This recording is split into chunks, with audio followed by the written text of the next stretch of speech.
Welcome to today's video. Today I want to share with you a bit about supporting a grieving mother.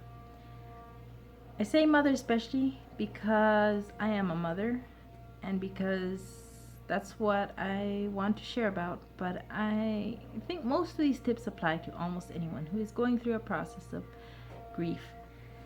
For me, maybe as a mother, the closest thing to home has been a miscarriage I had a couple of years ago.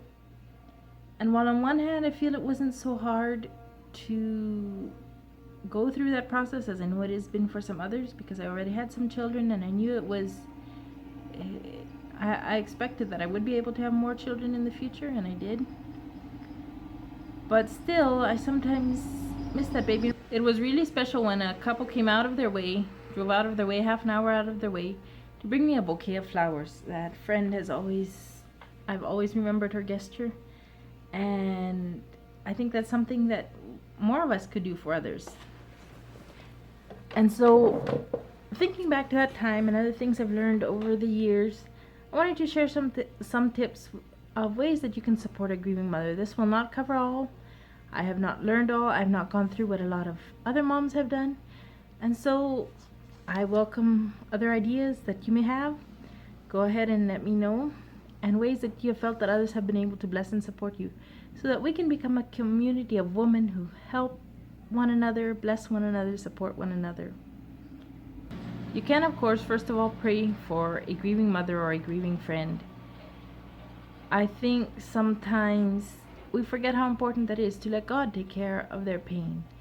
And we need to make sure, and also to do like the Bible says, weep with those who weep, and not be like Job's friends who came and they were quiet for a while, but then they started scolding him that this happened to you because of your sin or one thing or another.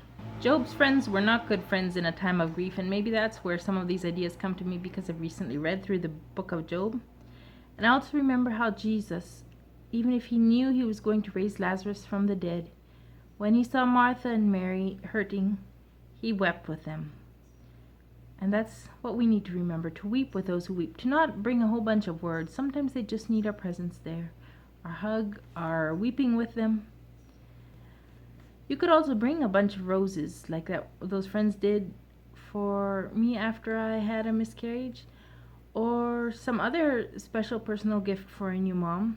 I remember my mom, she brought me a new pair of slippers at the time, and it was just special. It was special to remember that the gift doesn't heal the pain, but it reminds us every time I'd see the roses, every time I'd see the slippers, that somebody cares about me and I'm not going through this alone. And so that's something I've tried to remember for others. You can also bring a meal maybe. Sometimes when we're going through a hard time, the last thing we want to think about is getting a meal ready, especially if we have other children or a husband or someone who needs food, and maybe we ourselves don't take the time to cook, to nourish ourselves. A comforting soup for someone who is going through a hard time can mean a lot. Remember, in everything, another thing I want to say is to be kind. It's a lesson I'm learning, because you never know what someone's going through. I've sometimes judged people too harshly because I didn't know what they were going through. And so everyone goes through hard times of some sort or other, some more than others, but it always pays to be kind. At the very least, be kind and gentle and not scolding and not like Job's friends.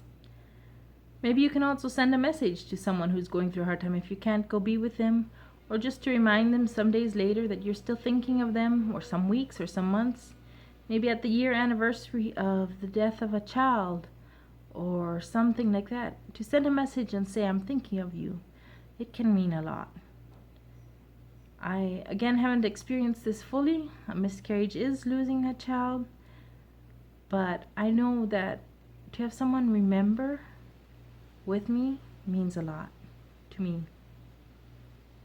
So maybe if you have gone through more than I have, some of these seem superficial or don't carry the weight they should. I welcome hearing from others.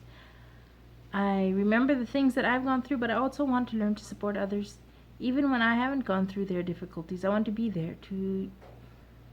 I want to cheer them on. I want to say, take courage, I'm with you in this time. I'm taking you before the throne of God. Because in the end, we can't do much for someone else's pain, but leave them in God's hands. And yet, when God gives us the opportunity to bless someone, it can mean so much. Thank you for joining me today, and we'll see you in the next video.